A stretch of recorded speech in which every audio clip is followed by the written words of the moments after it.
for many people, you never actually turn off, even if you're on a vacation. And so in those situations, it is kind of a dream scenario or a make believe scenario that you're going to be able to go on vacation, still think about life, work, rush around, schedule some people's vacation.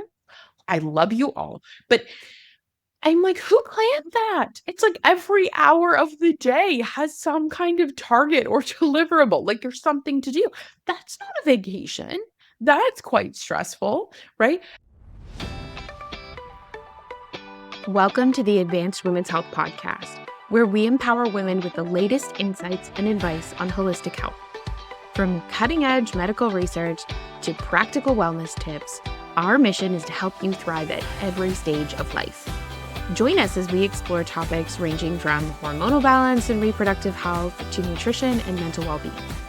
Whether you're seeking solutions for a specific health concern or simply want to enhance your overall wellness, you're in the right place.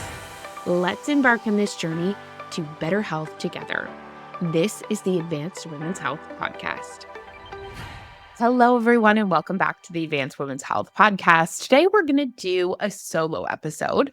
So I'm at the end of a patient day today, and I'm really wanting to do more of these real-time conversations as much as you get them a few weeks later, because I think it's critically important that we have an opportunity to see what's going on in the world of other people. And so if you feel like you are leaving the summer not feeling any better than you entered it, or if you are dragging yourself more than ever into fall, this episode's going to be for you. But I always say one of the things for me that I feel really grateful for, and that I swear some of my friends come to me for, if you're listening, you know who you are, is this normalization. So I have the pleasure and the luxury of sitting with patients day in, day out, sitting with a large team of people day in, day out. And what I get to see is what everyone else questions is normal, right? I get to see patterns, I get to see these different things. And one of the things that's come up with a lot of people is just feeling like there's this grieving of something. And I'm going to get into a lot of different situations as to why that is, but there's this frustration with themselves. There's this overwhelm, this feeling that they're never going to feel better because we reflect back on summers of past when we have felt differently. And summer, first and foremost, for a lot of people, represents a time where there's more vacations. It represents a time where there's lighter schedules, there's time off, there's a shift in the typical routine, and there's also sunlight and more outdoor time. And a lot of these things that really refuel people. And I'm one of those people, to be completely honest. I very, very much love outside time. I am a person who spends every weekend at the lake. I am a person who's walking outside at least once, if not twice a day with my kids. We really do prioritize recharging. And I am the person who gets a lot of benefits from that. And so if you're in the situation where you felt like getting outside and summer and sunlight and the opposite of winter, which is stuck inside, really short days, was going to recharge your batteries and you're not there. And then here's the difference, right? Here's why myself and many other people can bounce right back and you can't. One of the huge things is that we think our external circumstances are causing burnout, and they, in many situations, are not.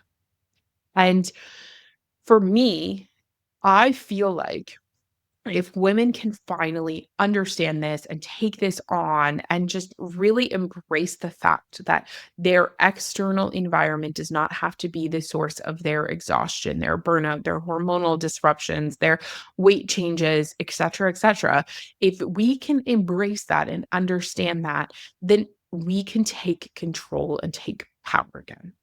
And one of the things I always say is I'm 100% responsible for everything in my life, even if I don't like it. And I think that is something that can feel really overwhelming.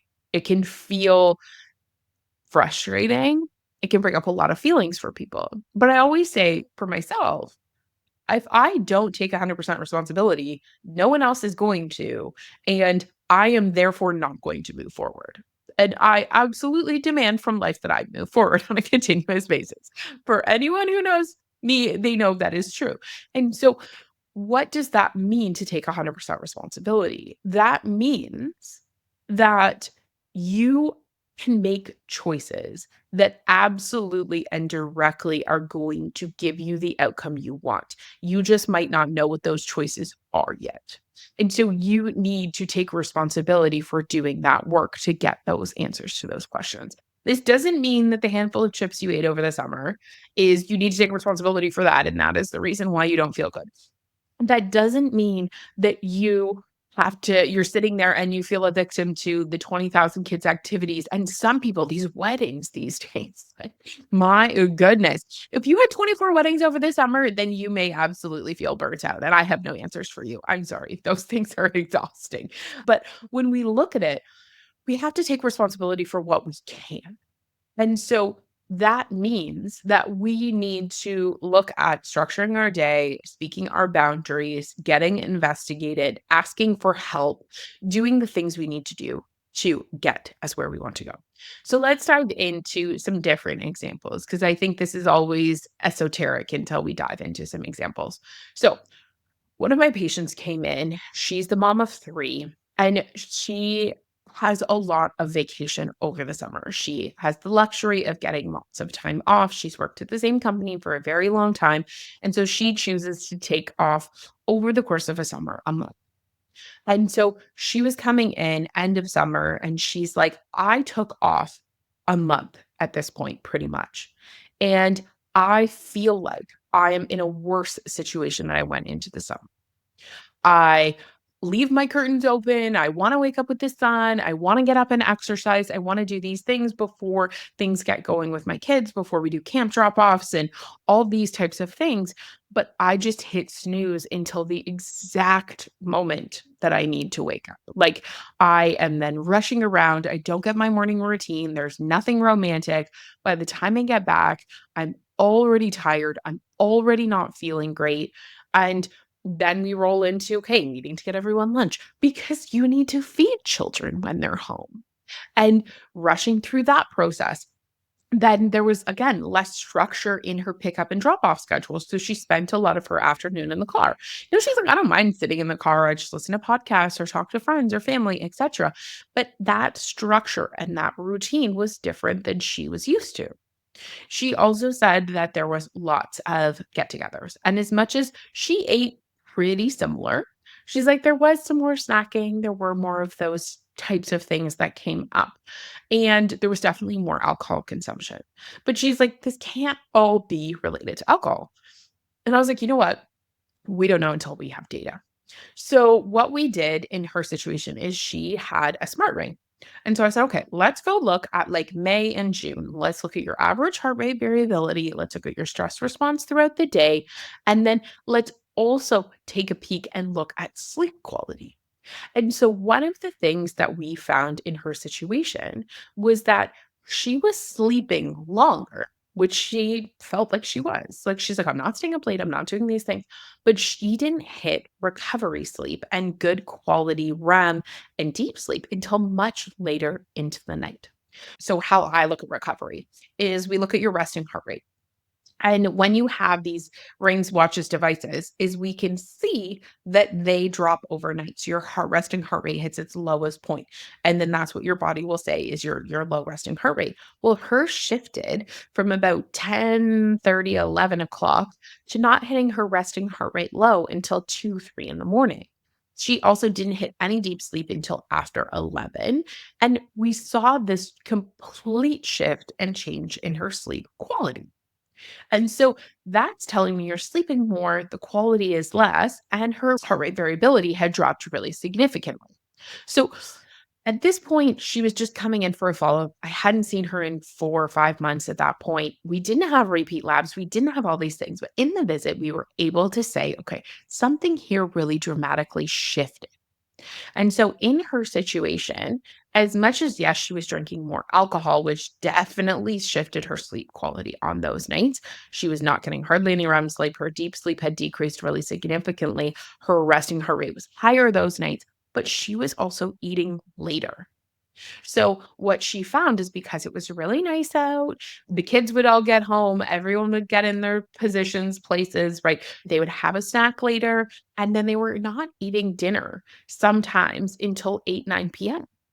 And so, in that situation, when your body is struggling to digest food, your insulin and your blood sugar is still off, all of these things are still happening when you're trying to sleep. You're not going to get the same sleep quality. It can be more challenging to wake up in the morning because you're not getting sleep quality. And so we end up stuck in this loop.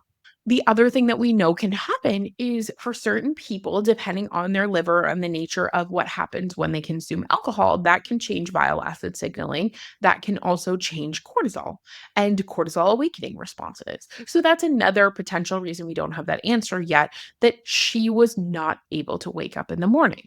Then for many people, when you're out of your routine, you're not waking up in the morning, you're not getting your cortisol responses, you're not getting what you need to signal awakeness, and you're not getting, especially for a mother who has 3 children, you're not getting an hour to yourself in the morning to exercise, journal, have a coffee in peace and quiet, read a book, like whatever you want to do in the morning, right? Go for a walk. If you're not getting that time, it can shift your resilience patterns. It can shift what you do and how you think and how you plan your day. And if you're living your day in a reactive state, then you're going to get a fight or flight response that is like, no, nothing else. It's really quite a stressful window of time. And so, again, these are things that we need to think about. Today's episode is brought to you by none other than Advanced Women's Health. If you are interested in diving in deeper to your health, if you are finally ready to feel like yourself, and you are finally over hearing everything's normal, everything's fine, and you want a deeper dive into your healthcare, then we are here to help you. We are currently helping patients in British Columbia and Ontario, Canada. But don't worry, if you're in another province, still reach out, get added to the wait list as we expand coast to coast. We cannot wait to work with you. Check out the show notes for more information on how to get started. Then one of my other patients, which again, she came in and she's like, I thought that seasonal affective disorder was rough. And I thought that I struggled in November and December when it was dark and rainy and cold and these types of things. She's like, this summer absolutely felt like it sucked the life out of me. And I was like, okay, let's look. Again, what did we do? We were looking at all these different components of her schedule, her day. We were looking at physiology. We were looking at lab markers. We were looking at patterns, routines. We look at everything. And so in her situation, she was traveling a ton. And that travel was a lot of fun for her. Her business is on the upswing. She is successful, quote unquote, in many ways, like she hasn't been at other points in her life. And she was in this moment where she's like, I want to celebrate that success. I want to be able to go to Europe for a couple of weeks and then be able to go do some trade shows and different events out in the US. And so she was all over the place.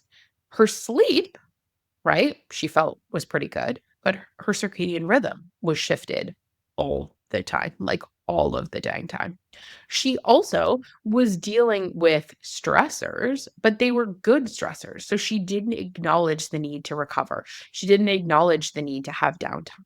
Again, those vacations, she was hustling and bustling and running around and enjoying her life, which is great. But we can't live like that and expect to think we've recovered.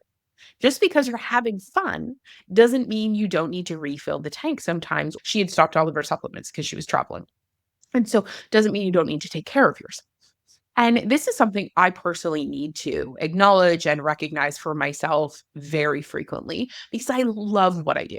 Truthfully, as much as there are hard days, I love running Advanced Women's Health. I love doing research and teaching practitioners. I love working with our practitioners. I love learning how to run a business and running a team. I love being a mom. Like, I really genuinely have built a life that, for the most part, gives me a deep sense of reward. And when you have a deep sense of reward from what you're doing, you don't, one, get burnt out, quote unquote, as easily, but you also don't recognize the limits of physiology. So mental emotionally, I don't feel burnt out very often. And if I do, I take an afternoon, I recharge my batteries, and then like I'm ready to rock and roll. I oftentimes will take 2 full days on the weekend, right? Not always, but most of the time. And so in those situations, I feel recharged and I'm ready to rock. I also, again, as many entrepreneurs and anyone listening, I have the ability to control my schedule. So I recently threw a hissy fit and restructured all the meetings in our business because I wanted more time to do this, to record, to educate, to be in touch with patients. I wanted more time to train practitioners. I just wanted less time in meetings that were not overly fruitful. And I own the business, so I have the ability to do that. This patient owns the business. She had the ability to do that. And so when you look from the outside, you're like, okay, well, they're not mental emotionally burned out. They're love their life. They're happy, but we still have limits of physiology. And so in those situations, you often can forget that blood sugar dysregulation, inflammation, switching time zones, all of these things are going to impact your hormones, they're going to impact your body, and they're going to impact how you feel. And so in her situation, she's like, I'm run down, I'm exhausted. In her downtime, she hits hard because she doesn't have a lot of downtime. And so if you're in that position, whether you're an entrepreneur or not, but you feel like you just crash out, but you're not actually giving yourself other intentional moments to relax and recharge, then yes, your body probably will hit the ground really hard because those periods of rest and recover are really important. So, for example, I recently had this where I was just so deep in a project. I was loving what I was doing. I was up really early in the morning. I was working on it late. It was lighting me up. It was wonderful. But then for about 2 weeks after that, I was just like, I'm not feeling super motivated. I want to go for a walk. I want to go be in the water. I normally am up like 5:30. I found if I didn't have an alarm, sometimes I would wake up with the boys. And so I was sleeping in later and then again got into that structure where I didn't have that time for myself, etc.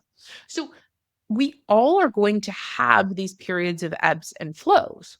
And so if I'm working really hard for a few weeks on something, then I need to expect that my body is going to sleep a little bit more, that I'm going to need more recovery windows. But if you don't expect that's going to happen, you are going to grieve. And yes, this comes down to physiology because this can happen when you're excited, right? And you love what you're doing as well. So I just wanted to give you a couple different examples of where unexpected things can come in because the reality is recovery isn't all about time off, meaning time that you are scrolling on Instagram and vegging in the sun at the beach, etc. It's not all about those things. It's about our physiology. It's about intentional recovery. And so whether you fit into those patient situations or not, why didn't you recover? First and foremost, sleep disruption, right? And cortisol dysregulation is a thing. That can be because of your liver. That can be because, again, you have very different sleep patterns. That can be because you're eating late. Blood sugar disruption is another huge one. As much as I didn't want to highlight an example of a patient who felt like crap because they ate guac and chips and snacked all day and drank Mars, but I don't know anyone who did that this summer, right? But when we look at that, I didn't highlight that because that's the easy example. The easy example is I had too many barbecues, too many snacks, enjoyed too many picnics on the beach with too much alcohol. Yes, of course, in those situations, you probably aren't going to feel like you recovered, even with time off. But sometimes we do forget that, and we need practitioners and people in our lives to help us reflect. Right. Then we look at inflammation and gut health. These are other sources of stressors. If you are eating foods that you have an inflammatory response to, alcohol is an inherently inflammatory thing. If you got a like I had the number of patients this year who got some kind of weird gut bug from camping or traveling or whatever that is. Like if you got some kind of picked up some kind of gut thing, then yeah, like you could be dealing with inflammation that's going to make you feel worse. We need to acknowledge this. Then we look at again, nervous system, hypervigilance. For many people, you never actually turn off even if you're on a vacation. And so in those situations, it is kind of a dream scenario or a make believe scenario that you're going to be able to go on vacation, still think about life, work, rush around, schedule some people's vacation. I love you all. But I'm like, who planned that? It's like every hour of the day has some kind of target or deliverable. Like there's something to do. That's not a vacation. That's quite stressful, right? It may be a vacation, but I'm speaking for myself. Does not feel like much of a vacay. And so you look and you say, okay, if you're never turning off, or again, like the latter patient, she's running all over the place, she's traveling, but she loves what she's doing. You may love that type of vacation. That's still going to activate your nervous system. So we need to acknowledge that, especially if you give up all your herbs, you give up your supplements, you don't have those resilience pieces in place. Plus, you stay up late and you drink alcohol and you're eating a little bit off your normal diet. That's the perfect storm to get you caught in a loop of dysfunction where you're still going to feel overwhelmed. But again, the key thing here, you cannot out vacation your physiology. We need to understand what's going on. And so there's a few principles that I want you to really take on and think through as we go through how to actually recover into the fall. Because surprise, you can do that too. Now, we do have this in the 21-day cortisol reset.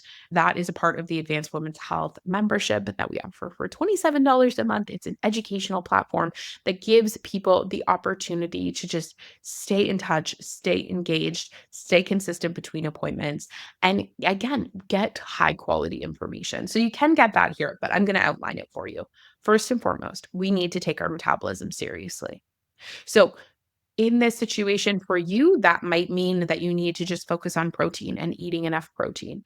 That might mean that you need to stop snacking and eat 3 meals a day. That might mean that you need to cut the carbs, right? And go back to a food insulin demand principle. If you are new here and you have not learned about the 2-hour insulin glucose challenge test and how we personalize people's diet to their blood work at Advanced Women's Health, go back and check out some of our episodes on insulin signaling, because we do a test that will tell us how many grams of carbohydrates your body can tolerate before it's a quote unquote stress for you. Then we need to look at nervous system regulation. If you struggle to turn off during those windows of time, then whether that's using passion flower, valerian, lemon balm herbs in tea, whether that is getting a supplement, or whether that's really investigating the source of that hypervigilance with hypnotherapy. If you go back, I have an amazing episode with Connie on that, where you can just dive into the subconscious aspects of your health. But we need to look at something for the nervous system to teach your body that there is safety and calm. Because for so many of us, our body believes that the safety comes from chaos. So we need to be able to understand that at like a deep, deep level. Then we want to look at inflammation management. Do you have a parasite we need to get rid of, right? Do you have inflammatory foods that are still affecting you that you know you need to cut, right? Can you tolerate 20% dairy, but you're eating 60% dairy? Can you tolerate 10% gluten, but you're eating 50% gluten? Can you just not tolerate eggs, but you're eating them? Whatever that looks like for you, we need to make sure that we get inflammation under control. Have you traveled all summer so you haven't pooped consistently in weeks? I'm just going to say it. Then you're probably not feeling your best. So maybe we need to get you pooping, but we need to look at all of those things from a management perspective. And then finally, you need to look at recovery rituals. We all are going to have things that allow us to be high performing. And we all need those things in our daily or weekly life, and not just to wait for vacation. If you're in a situation where you are again, running from task to task. You're not getting up in the morning. You're not being intentional. You're not taking time to read, or not for work, but like relax. You're not going on nature walks. We need to look at putting those things in. So if you're not a nature person, you can also do a variety of different mindful movements in your home, right? You can take up yoga, you can do yin yoga, you can see these videos online, you can go for a sauna, do some stretching. We have to look at what's really intentional for you in terms of recovery. I bought a PEMF mat. That's something that I use to, again, remind myself to take that downtime. I'm a huge nature junkie. I will find nature trails wherever I go. If you see me on Instagram, oftentimes it's when in nature because it's such an important aspect to my physiology. But I really want you to take something actionable from this. Pick one area, whether it's your metabolism, your nervous system, your inflammation, or just introduce some kind of recovery ritual. Listen to a podcast, listen to a meditation, go for a walk. These things are all really critical because you can go into the fall feeling super energized. You can have refilled resilience for Thanksgiving and Halloween and Christmas and high holidays and all of these different types of things, right? We can have all of these rituals in place and we can feel good as high performing women, but we have to do it with thought and intention. And we can't just assume that because there's no meetings in the calendar or you have it blocked off, that your body is instantaneously going to recover and that that's how we get out of quote unquote burnout. And so I hope that you guys really take this on. If you haven't and you're not a patient, book in. This is what we help patients with all the time. If it's been a while, book back in because my goodness, it is the end of the year. It is the end of benefit cycles for so many people. It's a beautiful time to reset. And if you're just dipping your toe in, we also have the 21-day cortisol reset. So if summer left you feeling not any better or even worse, you're not hopeless. We absolutely can help you. There are so many approaches. This is not your forever. You're not broken. And I hope you feel inspired by today's podcast. So enjoy, have a beautiful day, and I will talk to you on the next episode.